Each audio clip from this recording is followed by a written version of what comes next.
Hello friends, आप सभी का एक बार फिर से स्वागत है हमारे चैनल बीडीके जीके वाला में।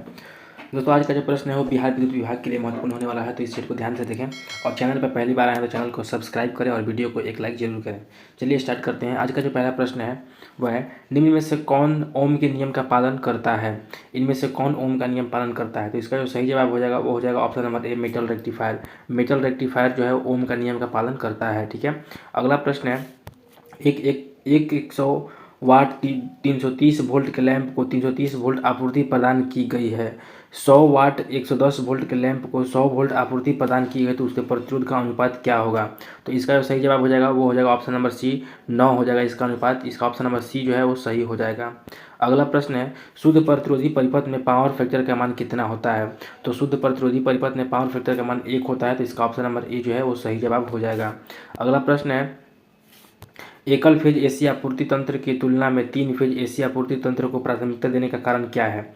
क्या कारण है जो हम सिंगल फेज की अपेक्षा 3 फेज को मतलब प्राथमिकता देते हैं? तो इसका जो सही जवाब हो जाएगा ऑप्शन नंबर ए, उच्च दक्षता, यानी कि इसकी एफिशिएंसी अधिक होती है। ऑप्शन नंबर ए जो है इसका सही जवाब हो जाएगा। अगला प्रश्न है, संचरण लाइन में प्राप्ति सिरा पर वोल्टता में परिवर्तन को प्राप्ति सिरा पर पूर्ण लोड वोल्टता की प्रतिशत के रूप में व्यक्त किया जाता है जब किसी दिए गए पावर फैक्टर के साथ प्रेषण सिरे पर वोल्टता को स्थिर रखते हुए फुल लोड को हटा दिया जाता है, तो इसे क्या कहा जाता है? तो इसका जो सही जवाब हो जाएगा वो हो जाएगा option number A, voltage regulation कहते हैं। इसका ऑप्शन नंबर ए जो है वो सही जवाब हो जाएगा। अगला प्रश्न है, एक एसी प्रत्यावर्ती धारा संचरण लाइन के लिए आवश्यक तांबे की मात्रा है। ऑप्शन नंबर ए कथन नंबर 1 है वोल्ट के समानुपाती, या कथन नंबर 2 है शक्ति गुणक के समानुपाती, कथन नंबर 3 है वोल्टेज के व्युत्क्रमानुपाती तथा धारा के समानुपाती। तो इसका जो सही जवाब हो जाएगा वो हो जाएगा ऑप्शन नंबर डी, केवल 3 होगा सही जवाब। इसका जो है केवल 3 सही होगा, वोल्टेज के व्युत्क्रमानुपाती और धारा के समानुपाती होता है। ठीक है। अगला क्वेश्चन है, बंडल कंडक्टर्स का इस्तेमाल ट्रांसमिशन लाइन में किया जाता है जो प्राप्त करने में सहायता करता है। किसको प्राप्त करने में सहायता करता है? इसका सही जवाब हो जाएगा वो हो जाएगा ऑप्शन नंबर डी, इनमें से सब, यानी कि अच्छी वोल्टेज रेगुलेशन, कम इंडक्टेंस, कम स्किन इफेक्ट, यानी कि इसका सभी सही हो जाएगा। ऑप्शन नंबर डी जो है इसका सही जवाब हो जाएगा। दोस्तों, वीडियो अच्छी लगे तो प्लीज़ एक लाइक जरूर करें। भारत में विद्युत वितरण किन वोल्टता पर की जाती है? यानी भारत में विद्युत वितरण जो है किस वोल्टेज पर की जाती है? तो वितरण की जाती है, ये हो जाएगा दोस्तों 11 किलो वोल्ट 400 वोल्ट 3 फेज में किया था। ऑप्शन नंबर ए जो है इसका सही जवाब हो जाएगा। अगला प्रश्न है, एक चालक आर त्रिज्या के साथ समान तांबे के स्टैंडर्ड से बने हैं। चालक की स्व जीएमडी क्या होगी? तो इसका जो सही जवाब हो जाएगा इस साइड होगा, इसका जो सही जवाब हो जाएगा वो हो जाएगा दोस्तों ऑप्शन नंबर बी, इसका सही जवाब हो जाएगा 2.177 आर हो जाएगा। ठीक है।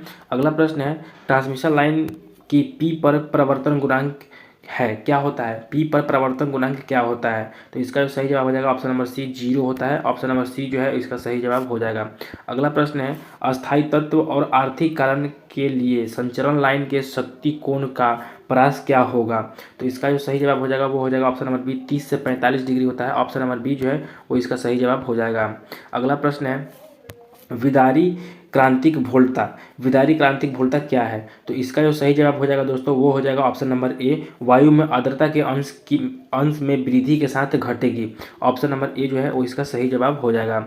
अगला प्रश्न है, केबल के विद्युत रोधन के संबंध में निम्नलिखित गुणों पर विचार करें। पहला है निम्न विशिष्ट प्रतिरोध, उच्च तापमान सहना, उच्च परावैद्युत सामर्थ्य। इसका जो सही जवाब हो जाएगा वो हो जाएगा ऑप्शन नंबर सी, केवल 2 और 3 हो जाएगा। ऑप्शन नंबर सी ठीक है, उच्च तापमान सहना होता है और उच्च परावैद्युत सामर्थ्य होता है। ऑप्शन नंबर सी जो है इसका सही जवाब हो जाएगा। अगला प्रश्न है, केबल शीट को बनाने में उपयोग होने वाली पदार्थ कौन सी है? केबल शीट को बनाने के लिए हम किसका उपयोग करते हैं? तो इसका सही जवाब हो जाएगा वो हो जाएगा ऑप्शन नंबर डी, शीशा का प्रयोग करते हैं। ऑप्शन नंबर डी जो है उसका सही जवाब हो जाएगा शीशा।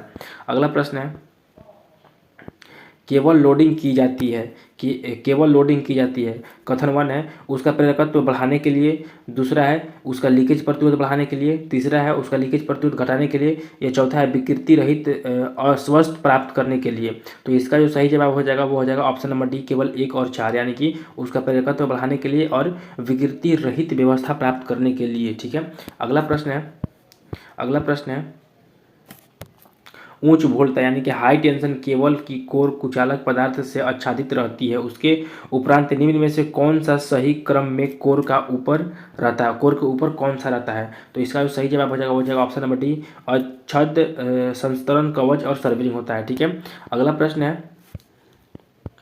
प्रश्न है हाई टेंशन केबल में ऑपरेटिंग वोल्टेज की सीमा क्या होती है? तो दोस्तों हाई वोल्टेज केबल में ऑपरेटिंग वोल्टेज जो होती है वो होती है 1 किलो से 11 किलो वोल्ट होती है। ऑप्शन नंबर डी इसका जो है वो सही जवाब हो जाएगा। अगला प्रश्न है डीसी दो तार वितरण पद्धति एक स्थिर लोड को आपूर्ति करता है। कॉपर का बचत क्या होगा यदि वोल्टेज का मान दोगुना कर दिया जाए? तो इसका जो सही जवाब हो जाएगा ऑप्शन नंबर बी, 50% जो है कॉपर का बचत होगा। ऑप्शन नंबर बी जो है वो इसका सही जवाब हो जाएगा।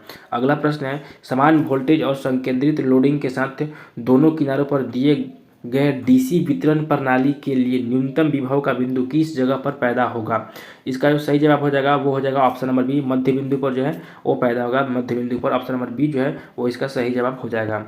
अगला प्रश्न है जब फीडर रिंग दो या दो से अधिक उत्पादन संयंत्र से ऊर्जा प्राप्त करता है तो यह प्रणाली कहलाती है। इसको क्या कहते हैं? तो इसका जो सही जवाब हो जाएगा अंततः संयोजन प्रणाली कहते हैं। ऑप्शन नंबर सी जो है इसका सही जवाब हो जाएगा, अंततः संयोजन प्रणाली कहते हैं। ठीक है, अगला प्रश्न है इंडक्टर कनेक्टर सिस्टम में स्थिर चालन के लिए कौन सा पैसिव एलिमेंट इंटरकनेक्टिंग एलिमेंट के रूप में प्रयोग किया जा सकता है? तो इसका जो सही जवाब हो जाएगा ऑप्शन नंबर डी सही जवाब हो जाएगा, रिएक्टर का प्रयोग करते हैं। ठीक है, ऑप्शन नंबर डी जो है इसका सही जवाब हो जाएगा। अगला प्रश्न है एक फीडर संचरण निकाय में किसे शक्ति प्रदान करता है? एक फीडर। ठीक है, तो इसका जो सही जवाब हो जाएगा ऑप्शन नंबर ए, वितरक यानी डिस्ट्रीब्यूटर को करता है। ऑप्शन नंबर ए जो है वो इसका सही जवाब हो जाएगा।